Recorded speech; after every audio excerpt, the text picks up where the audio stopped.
Welcome to episode 18 in our series on Rabbi Moshe Chaim Luzzatto's The Path of the Just, and we're still in chapter 11.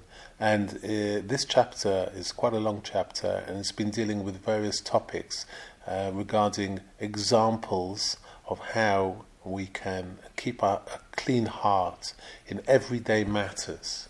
And we have been dealing with, in the last few episodes, there's been like a mini chapter within the chapter which deals with the terrible character traits of pride, anger, envy and lust. And we are up to the character traits of envy in this episode. And obviously we know that to be envious as a character trait is really bad for us, physically and mentally. We know that we get riled up if we are jealous. It's almost a corrosive attitude internally. It turns your stomach. This idea of this character trait of to be envy, as I think we're going to hear King Solomon describes it beautifully, as he says, envy is a decay of the bones. That's very, very true. You can get riled up, and you can turn yourself acidic, so to speak, with envy, and especially so today with social media. I mean, it must be very tough for the new generation growing up and us.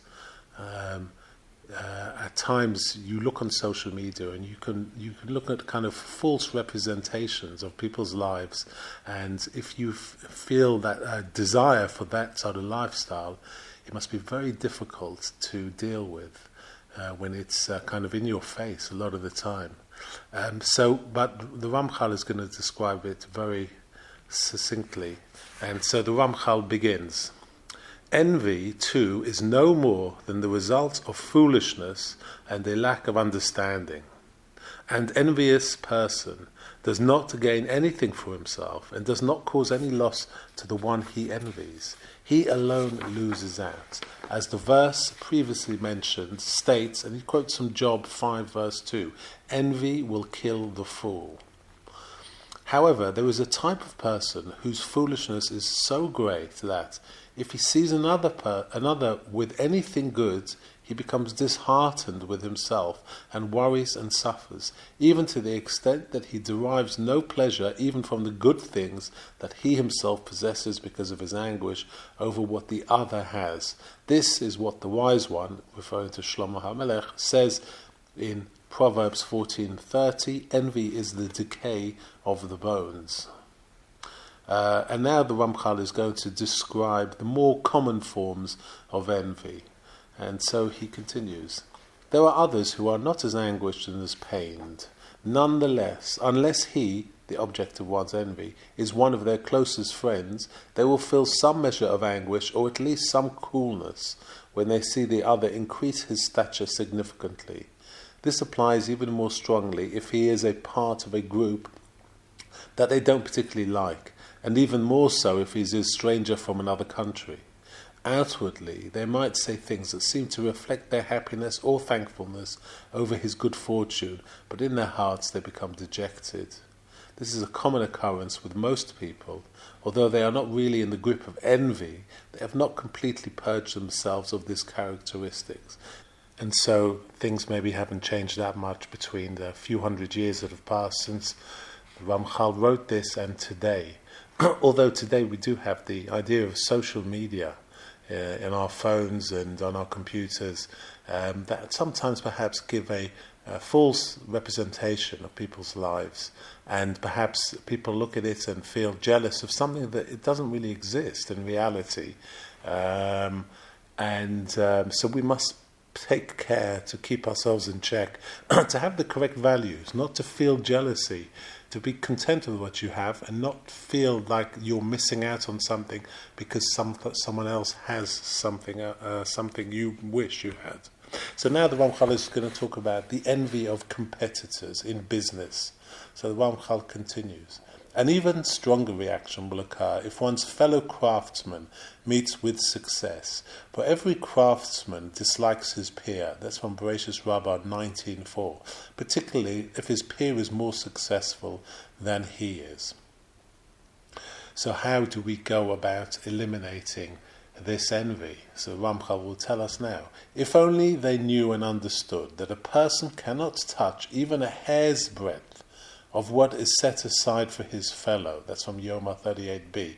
And that everything is dispensed by the Eternal to all, in accordance with his wondrous counsel and his unfathomable wisdom, there would be no reason whatsoever for their suffering over the good fortune of their fellows. This is what the prophet foretells about the future, that in order to enable Israel to attain all the good it has been promised, the Eternal, prior to this, will remove this ugly trait of envy from our hearts. At that time, one will no longer feel anguish over another's good fortune. And the one who is successful will not be compelled to conceal himself and his affairs from the envy of another. This is what is written in Yeshayahu chapter 11 verse 13. The envy of Ephraim will be removed, and the suffering caused by the enemies of Yehuda will be eradicated.